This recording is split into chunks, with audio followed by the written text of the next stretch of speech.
new line.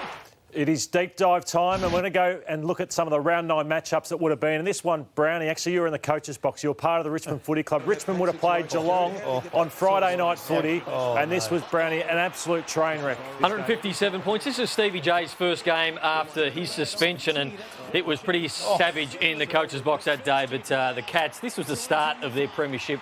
They were unbelievable this night, 157 points. Just too easy. It's just embarrassing for the Richmond Footy Club, and they were sad times at that stage for Richmond. I just want to talk about one I was involved in. It was the last round of 2008. We played St Kilda.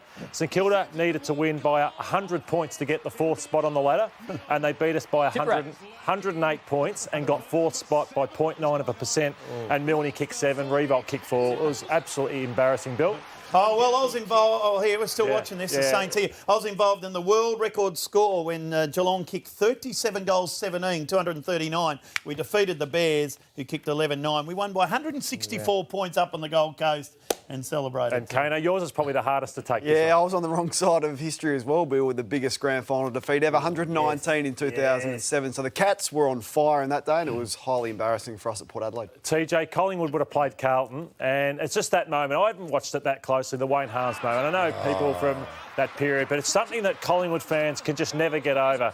You know, it was in the 5th row, it was in the 10th row, so I've paused it there for everyone to say, you know, it wasn't that bad, you know, is what people say. Exactly. But Who says that? I'm saying there, like, it's sort of as if You don't know if it's in or out there. It's out. How do you know? Eddie said. We're rewinding it now. Eddie said. Hey, Eddie also said it was umpire Kevin Smith, not Ian Robinson before with Mad Dog Muir. So I want to talk about... Eddie's watching, is he? Yeah. The black, white and... Yeah, he wants to have a talk to you.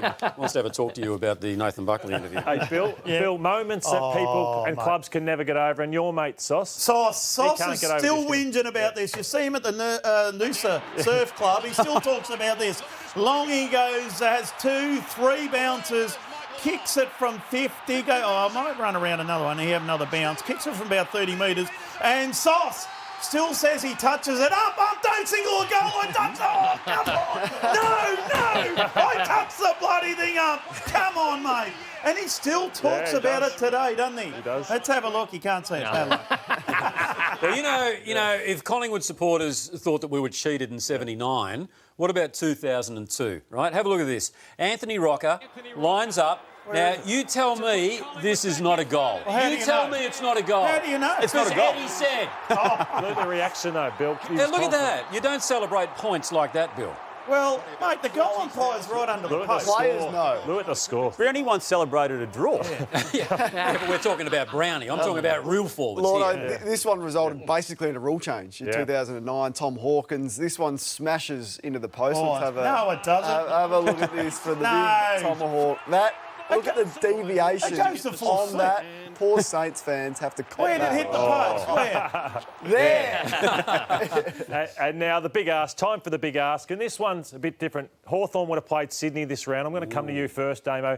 The Hawk Buddy Franklin versus the Swan Buddy Franklin. Apart from the premierships, stats are phenomenal how he's done both. How will you remember Lance Franklin? A Hawk, a Swan, or a great of both? Look, the easy answer, Lotto, is as a Hawk because of the premierships and some famous vision, the 2008 season. But the record that you've just displayed there does stack up. I mean, the fact he played in 2 grand finals inside his first 3 years, and the second of those 2 he rolled his ankle in the first minute. I would have loved to have seen him play in that game to see what actually did happen. Sorry, we're just an hour at the moment. Well, the obvious answer is Hawthorn, but that record... Well, just say that. Oh, what's the obvious answer? Well, just say it. Does anyone you give me an answer. Does anyone think he needs to win a premiership at Sydney to justify his 9-year deal? Absolutely. You think so? What do you play for? You play for premiership. Exactly. He couldn't have done much more, though. No. What he's been for off the field and on the field. I would say Hawthorn I think that's a simple because... answer, TJ, to say that he can only justify it by a premiership. But if that's what you're going to base greatness on, then I think... And that's fair call, it is but I premierships. think he's achieved what he should have done in the 6 years he's been there. So you don't see Gary Ablett Senior as a great thing because he never won a flag? I didn't say that. But you're basing everything on premierships. I don't think we can in that situation. But if you're comparing him to someone who has actually played in a premiership team, I would say yes. But he Anyway, we've got to wind up now. All right, we'll take a break on the Sunday Footy Show. Lordo might have won that one. And we'll wrap it up right after this.